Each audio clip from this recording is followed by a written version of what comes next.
Hello, my friend. Welcome to your Calm Time Capsule sleep story. My name is Amir. I'm an Irish storyteller, and it's my great privilege to be the voice that you listen to as you go to sleep tonight. You might remember a very dear story of mine called The Sleepy Bookshop. Well, tonight we visit the same village and we go to a shop just around the corner from the sleepy bookshop called the Quilt Maker Shop. This is a shop completely made of quilts, and inside lives a very charming lady called Miss Pendle. You will be visiting her this evening, and she will offer 2 you stories, each told from the square of a very special quilt. As always, I love to hear from you. Where are you in the world tonight? And what time is it as you go to sleep? Let me know in the comments. Okay, let's do the relaxation session now, which will take a few minutes before tonight's sleep story.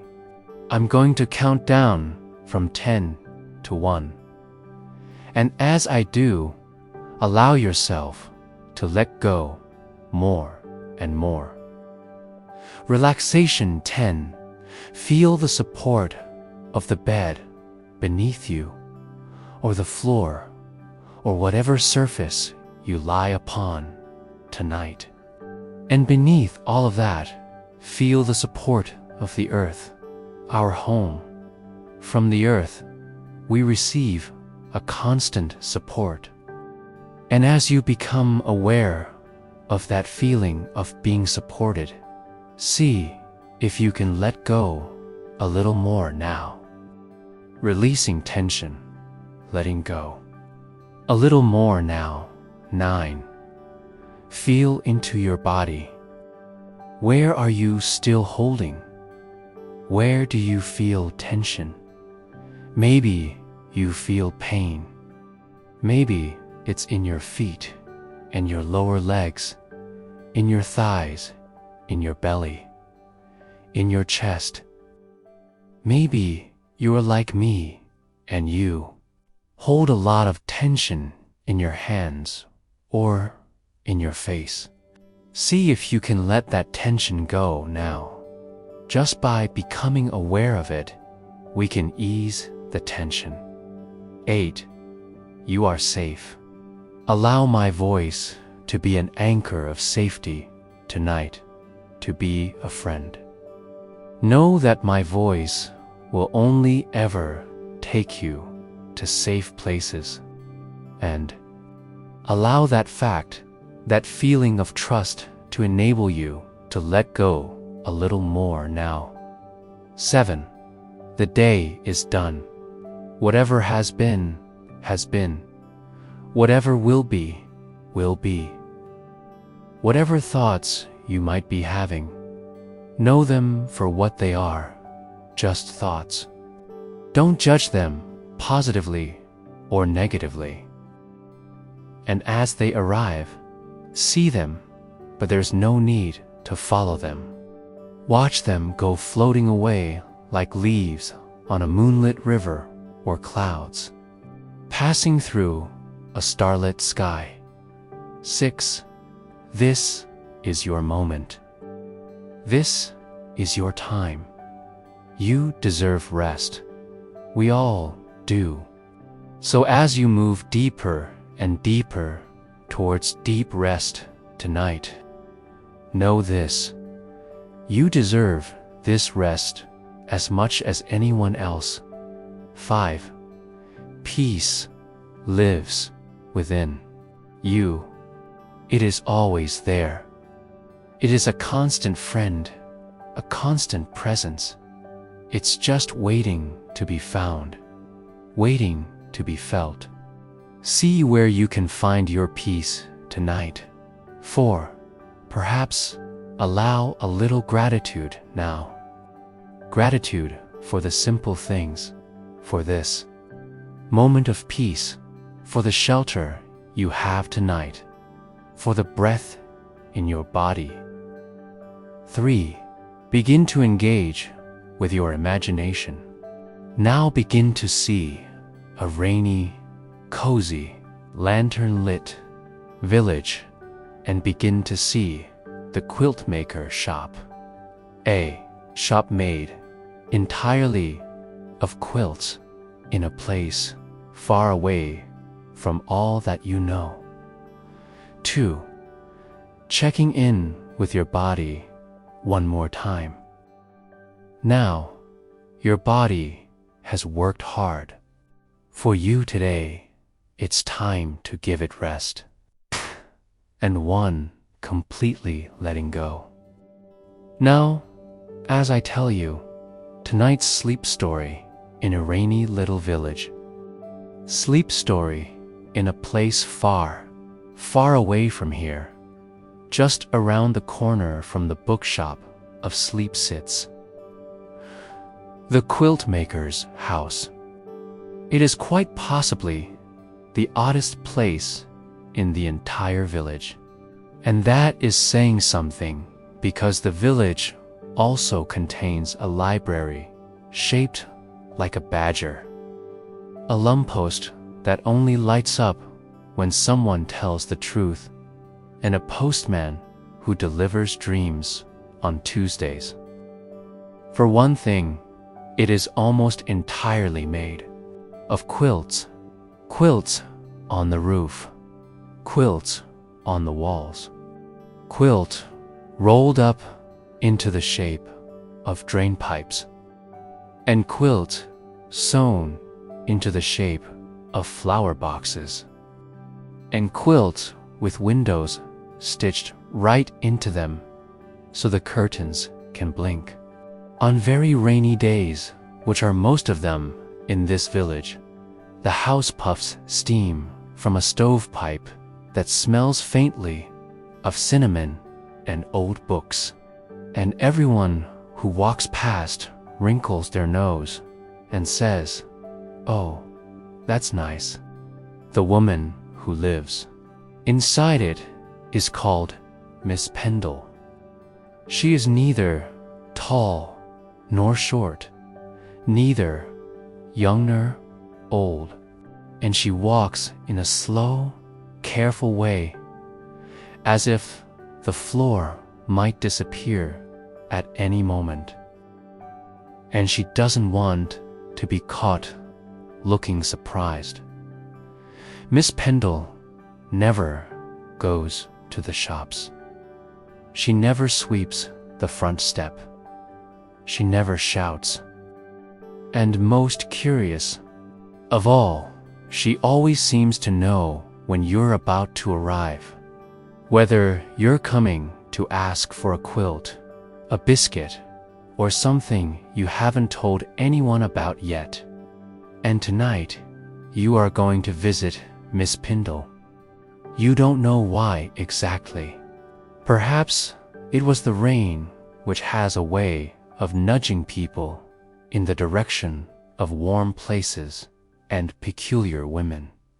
Or perhaps it was that peculiar tugging feeling that started in your elbows sometime after tea and wouldn't go away until you put on your coat and left the house. Whatever the reason, here you are, turning the corner just past the bookshop of sleep, stepping over the crooked puddle that always smells faintly of mint, and arriving at the doorstep of the quilt maker's house. The door, of course, opens before you knock. Miss Pendle is standing there in a dressing gown made entirely of patchwork buttons. Some of them wink at you. One of them sneezes. "You're just in time," she says, which is a very Miss Pendle thing to say. She doesn't invite you in. She simply turns around and walks away, leaving the door wide open and smelling of pepper and bedtime. You step inside. Now, it should be noted, and very clearly, that nothing in the quilt maker's house is ordinary. The chairs are shaped like punctuation marks. The carpet is made of old coats. The lampshade above your head is made from 17 tea bikes, all slightly used and slightly glowing. A quilt hangs on every wall, and every quilt is different. One is made entirely of flannel nightgowns. Another shows a picture of a green elephant reading a newspaper. A third one, larger than the rest, shows a tiny figure standing on a hillside. Under a wide sky stitched with stars, it looks oddly familiar. Miss Pendle does not offer you tea. Instead, she gestures toward a squat, squashy armchair and says, "Pick a square." "A square," you say, because you're very clever. "Yes," she says, gesturing to the enormous quilt hanging across the far wall. "Any square at all, but choose carefully. Some of them are sillier than others. One of them is about a goose that married a telephone box."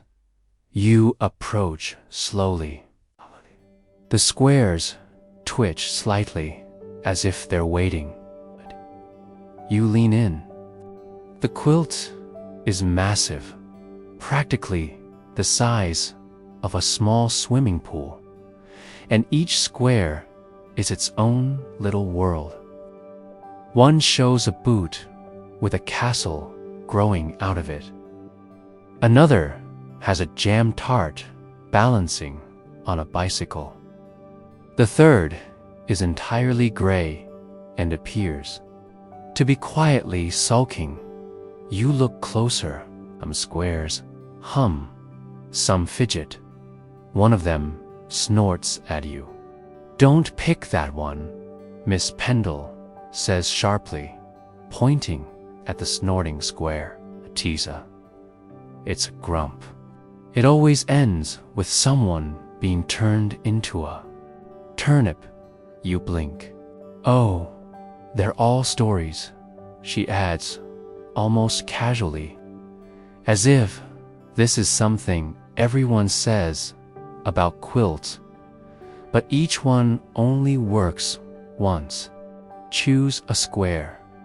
Sit down, and I'll sew you into the tale. Sew me in. She raises one eyebrow. "Not literally." "Well, not entirely literally." You look again and spot a square in the bottom corner. It's quiet, unbothered, a little frayed at the edges. It shows a path winding through a rainy village and a person walking with their hands in their pockets. Not expecting anything unusual to happen, the moment your finger touches the fabric, the room seems to tilt slightly. Miss Pendle claps once. Clap, a loud echoing sound that sends a small avalanche of buttons down her sleeve. "Right," she says. Shoes off, thoughts quiet, hands folded or dangling. I don't mind which. And just let the story begin. I'll be right, heuristicing the ending as you go. And with that, she points at the fireplace, and it lights, adding an air of deep coziness and rest to this very interesting time. You sit. The chair sighs beneath you like it's glad to be included. Miss Pendle produces a long silver needle and a spool of thread, the color of afternoon.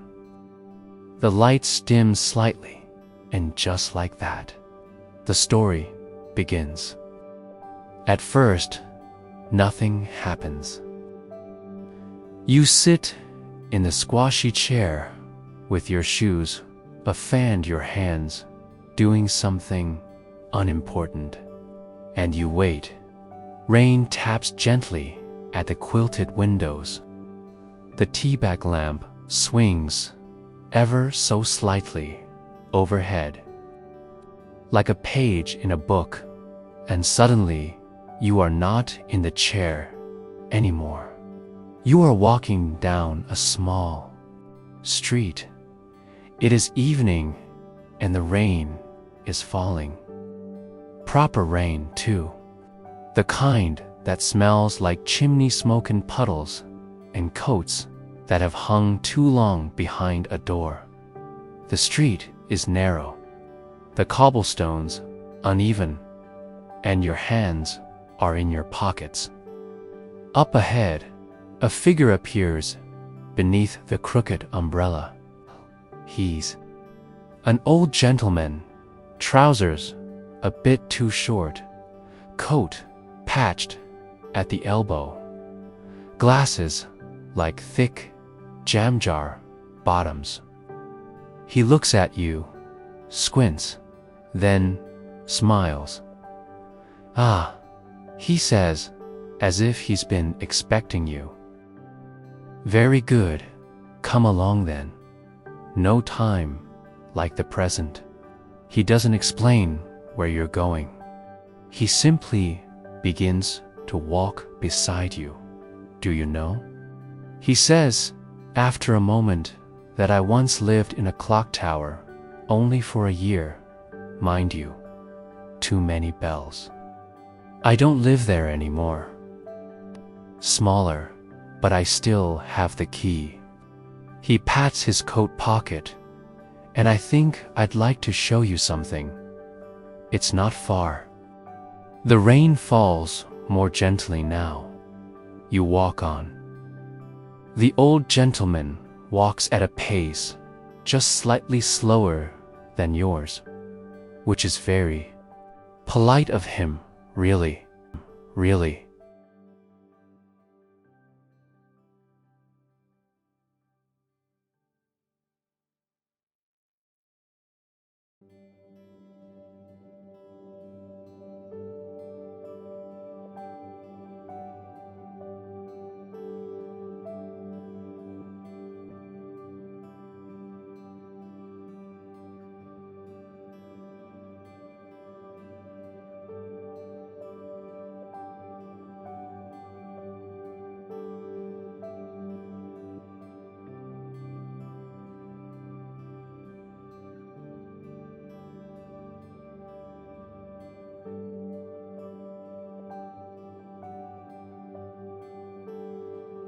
His umbrella squeaks a little with each step, and he hums now and then, tuneless, like someone stirring porridge with a spoon too small for the bowl.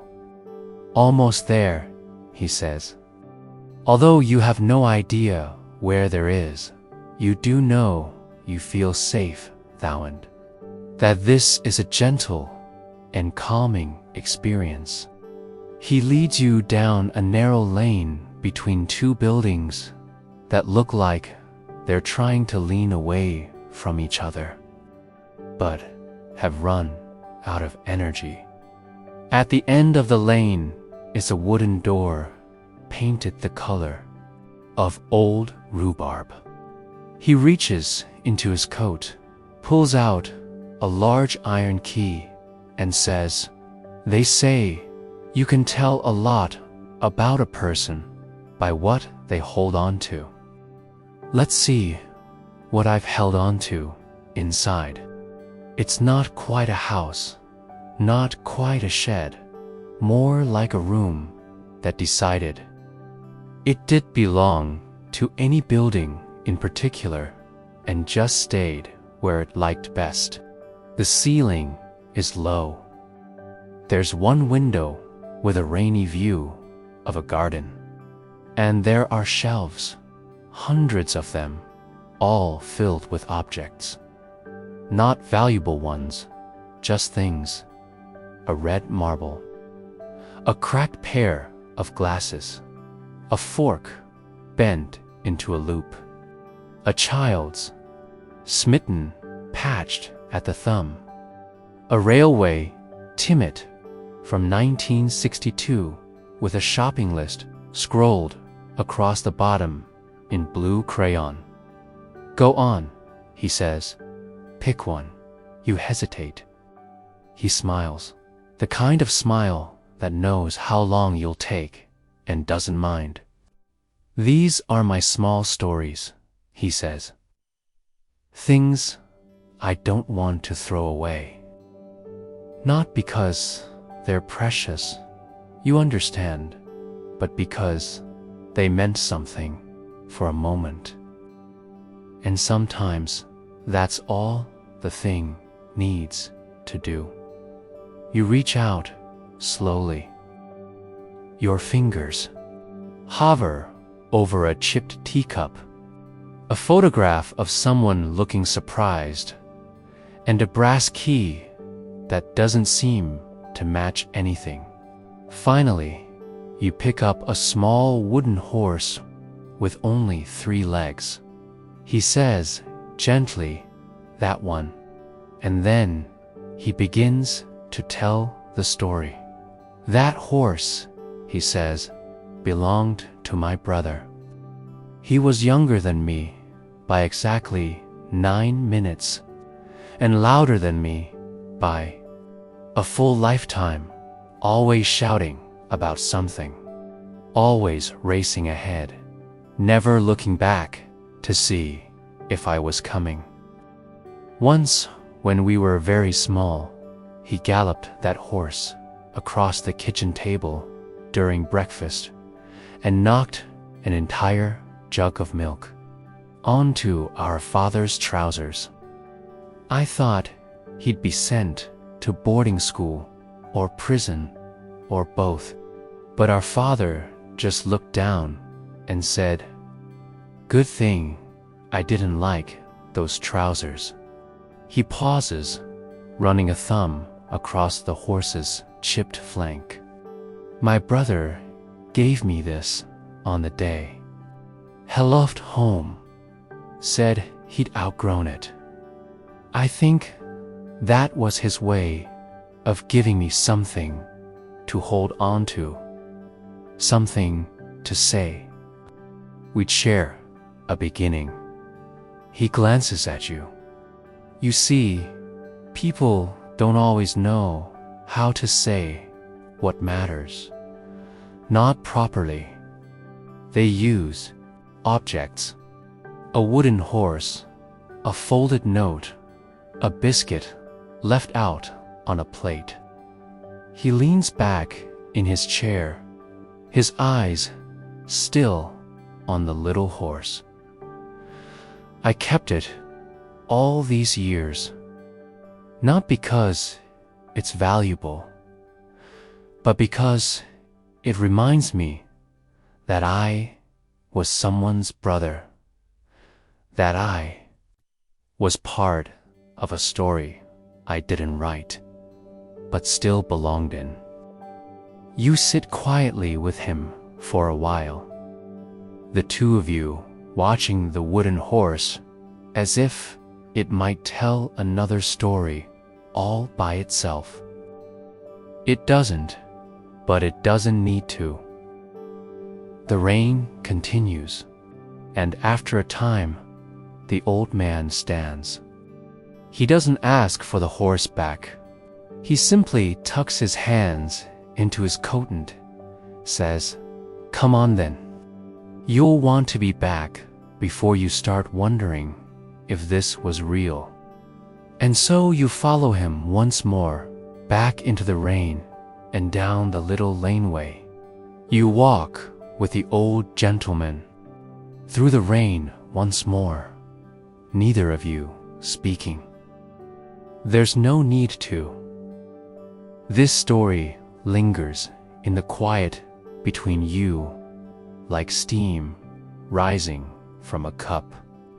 When you turn the final corner, it gives you a gentle nod, places a hand briefly on your shoulder, and then, without ceremony or sound, he's gone. And just like that, you are back in the chair.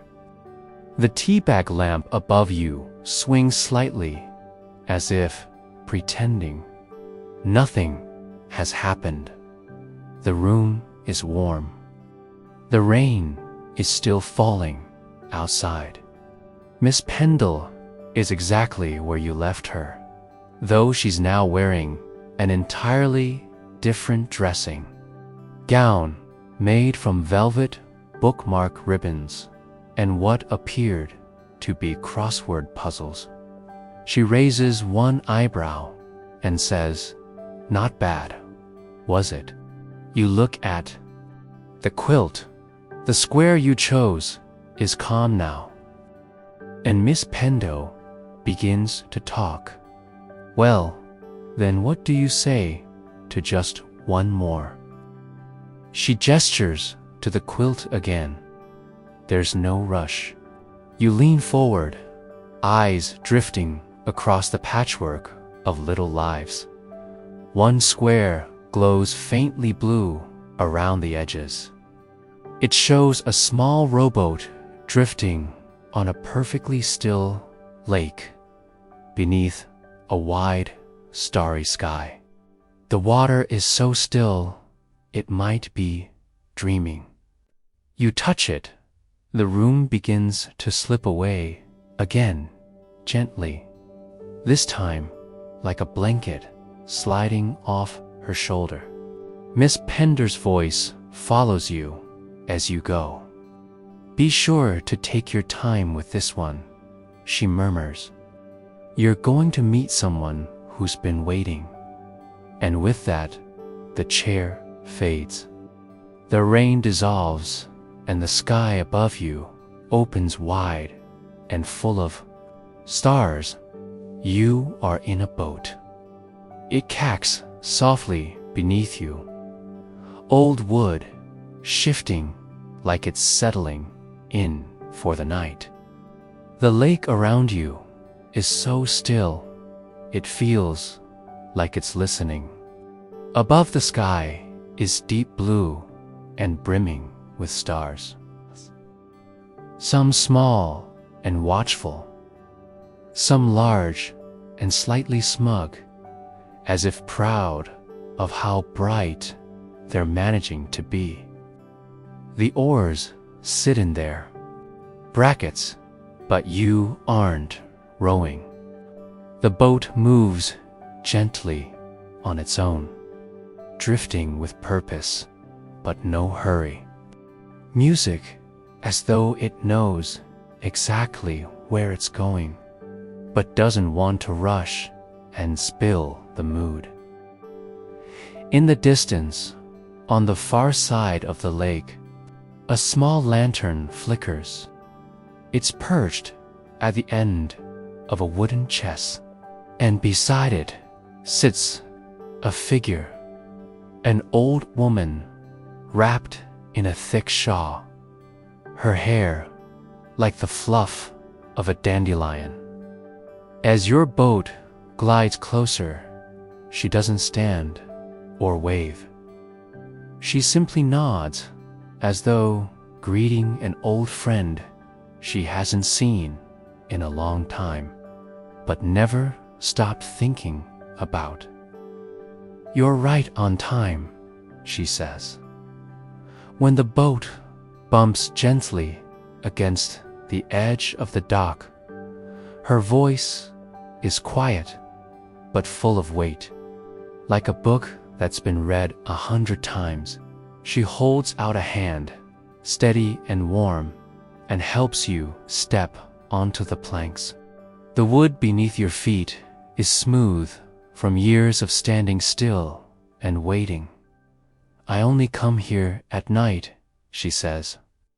"Too many thoughts during the day, but at night they settle and when they do, the stories come. She gestures to a small bench beside her. "Sit," she says. "I've got one I think you'll like." And so you sit beside the woman and her lantern on the quiet edge of the lake as she begins to speak. She speaks without preamble, as though the story has been sitting patiently in the air between you for years, just waiting for someone to listen.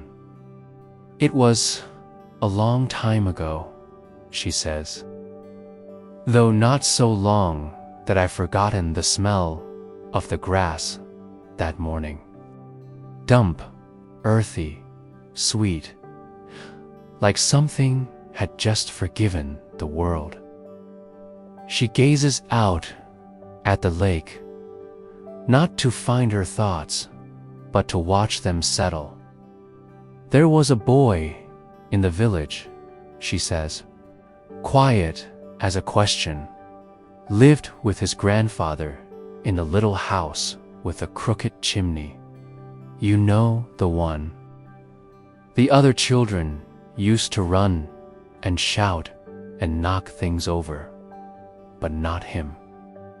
He always walked as if he didn't want to wake the ground. Music, you listen as the lake laps gently against Thedderk. The boy used to come to me sometimes," she says. "Never said much, just sat like you are now. And every time he left a pebble behind. Always one, always different. I never asked why." She smiles to herself. "Then one day he brought a different kind of pebble. It was smooth and round and blue as the inside of a plum. He didn't hand it to me. He just set it down and said, 'This one is for you to keep.'" She pauses. "That was the day his grandfather died." You feel the air shift slightly, but not in a sad way. The story isn't heavy. It just is. Carried it with me ever since. It's in my pocket right now, if you'd like to see it. She reaches into her shawl and brings out something small and round and quietly beautiful. She places it in your hand without ceremony. "Some stories don't end," she says. "They just become part of someone else." You hold the purple, feeling its smooth weight in your palm. You don't say anything. "Knee too." The stars seem closer now. The woman leans back, closes her eyes, and says nothing more. Eventually, the boat nudges softly against the dock again, as if it's ready to take you home. You step quietly back into the boat, the pebble still resting in your hand. It feels warm, though you're not sure if that's from the old woman's pocket or from your own fingers holding it so gently. The woman gives you one last nod, eyes still closed, as though her story is folding itself back into her like a letter returned to its envelope. The boat drifts away from the dock. You don't need to row. It simply knows the stars ripple in the lake below just slightly. The air is still, the water calm. And behind you, the lantern by the old woman grows smaller and smaller until it becomes just another flicker among the constellations. And then you are back. The chair sides beneath you once more. Miss Pendle is sitting cross-legged on her counter, now threading a needle with a strand of something that looks suspiciously like moonlight. She looks over her glasses at you and says, "That one's always quiet at the end. I like that." You open your palm. The pebble is still with you. Miss Pindo hops down with a faint squeak of buttons and velvet.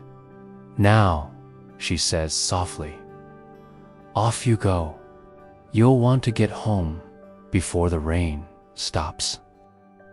You stand.